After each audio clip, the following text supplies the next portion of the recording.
Salve galera, passando por aqui para dar mais um recado da Bet7k. Como é de conhecimento geral, a Bet7k até R$ 1.200 de bonificação na sua primeira entrada. Trabalha também com cash out, ou seja, você pode assegurar o seu ganho mesmo antes de terminar o evento que você fez a aposta, ou até mesmo para prevenir aí possíveis perdas. São mais de 30 esportes dentro do site da Bet7k que você pode ficar acompanhando simultaneamente. E não esqueçamos também do cassino. São mais de 100 jogos online que você tem a possibilidade aí com a Bet7k. Ou seja, pensou apostas, pensou Bet7k.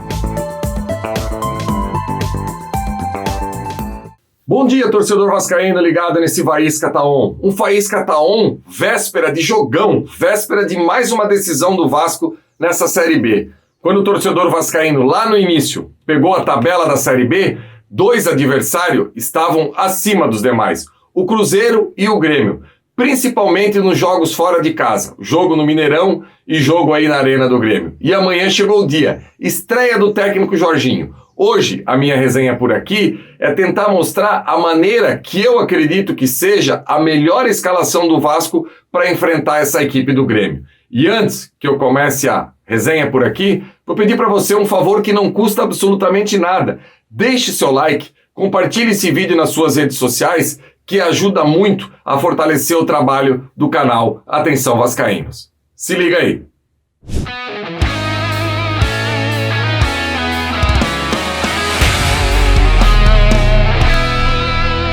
Então, torcedor vascaíno, amanhã é dia de jogão, dia de decisão. E teremos a estreia do técnico Jorginho logo num jogo desse tamanho.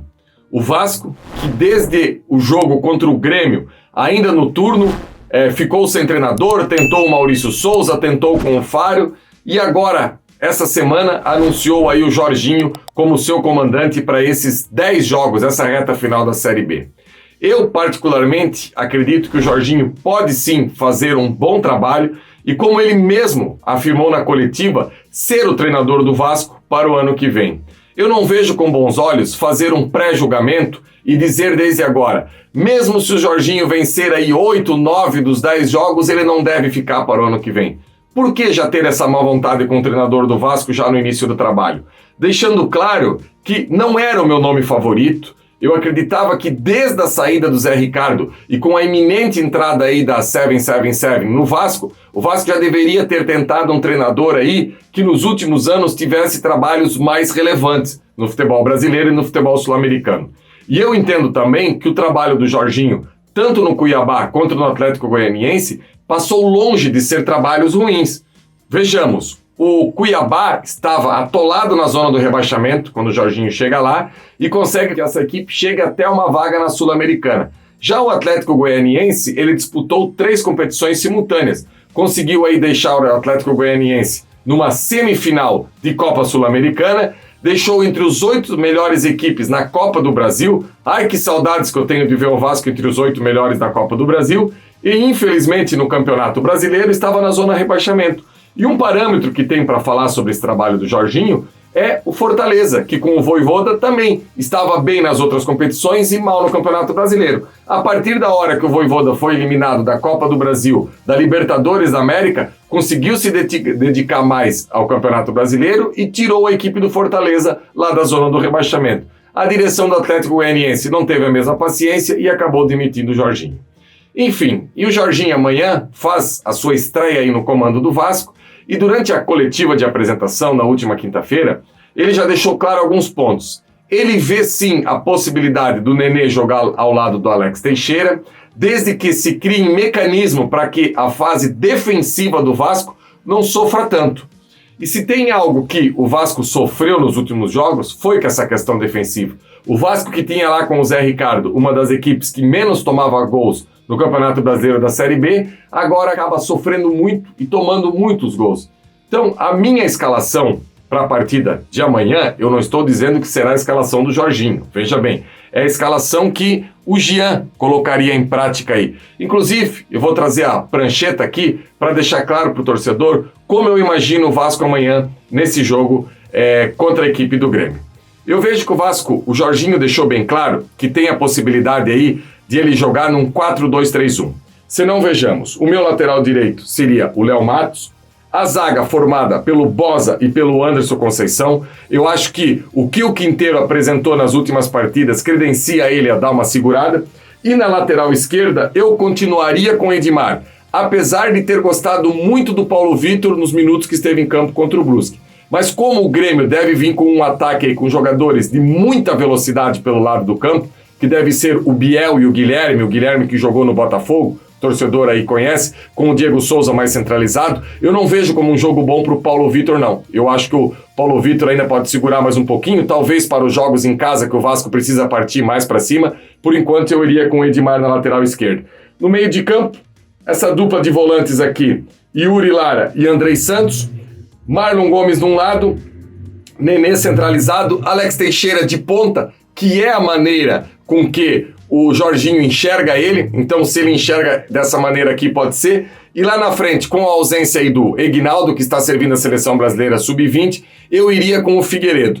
E aí vem o pulo do gato. Isso aqui seria uma armação quando o Vasco estivesse ofensivo, o Vasco marcando. E como foi contra o Guarani, de que maneira dá para encaixar isso aqui para a transição defensiva? O que dá para fazer? Adianta Nenê e Alex Teixeira e faz o Figueiredo vir aqui para o lado e o Vasco marca em 2 linhas de 4 e os dois aqui na frente fazendo o balanço, Alex Teixeira e Nenê.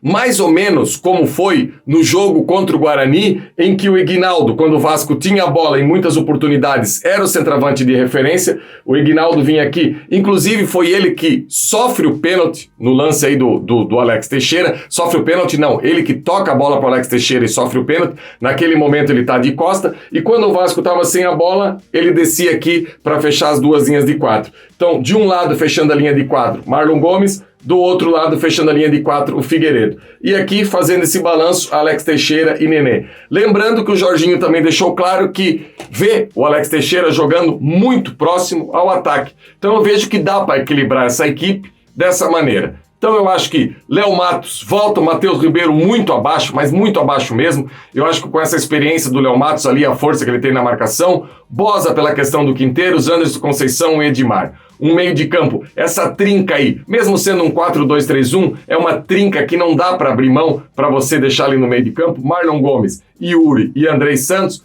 E lá na frente, uma linha de 3 com o Figueiredo, o Vasco com a bola, ele pula para 9, o Vasco sem a bola, ele vem no lado ajudar. E na frente, Alex Teixeira e o Nenê. Eu acho que dessa maneira o Jorginho pode começar a desenhar essa equipe do Vasco.